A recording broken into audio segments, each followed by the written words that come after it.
Dumako naman po tayo sa Love for All Caravan na idinaos naman sa Talisay City, Cebu. Let's all watch this video.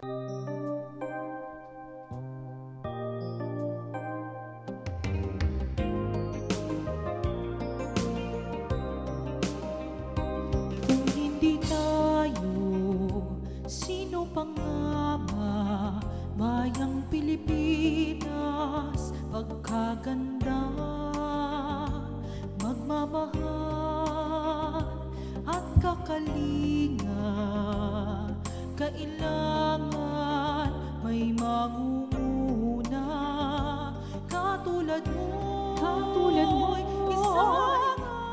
Halos nasa 1,500 na mga kababayan nating Cebuano sa Barangay Bulacau, Talisay City, Cebu ang nakinabang sa mga libreng serbisyo na hatid ng Love for All project ng ating First Lady Maria Luis Liza Araneta Marcos.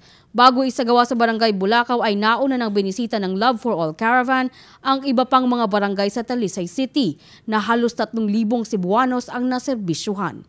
Hindi lamang libreng serbisyong medikal, libreng gamot at basic laboratory exams ang pinagkaloob ng programa kundi maging ang iba't ibang government and partner private sector services. The last 3 days, we went to Barangay Ward 1 in Manginila, and then they went to Barangay Lagtang in Talisay City, and also to Barangay Pook in Talisay City. So total, we did more than 3,000 medical services, 150 dental services, and more than 2,000 patients, including free legal advice from our PAW director. Yung mga legal advice daw is how women want to separate from their husbands. Kabilang sa mga government agency na nakipagkaisa sa nasabing proyekto ay ang Public Attorney's Office o PAO sa pangunguna ng ating butihing hepe, PAO Chief Persida Acosta.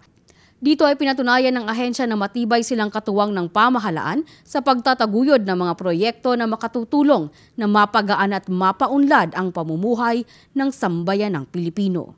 Ang gusto po ng ating Pangulo, Bongbong Marcos, ay lumapit kaming lahat sa inyo. At ang nangunguna po ay ang ating mahal na First Lady. Hindi lamang pangkalusugan, pang-edukasyon pa, problemang katarungan pa, narito lahat ang serbisyo para po ipadama ng pamahalaan ang katapatan. Abangan po ninyo sa inyong mga probinsya o barangay dahil baka kayo na ang susunod na tutunguhin ng Love for All Caravan. Love for All. Libreng laboratorio.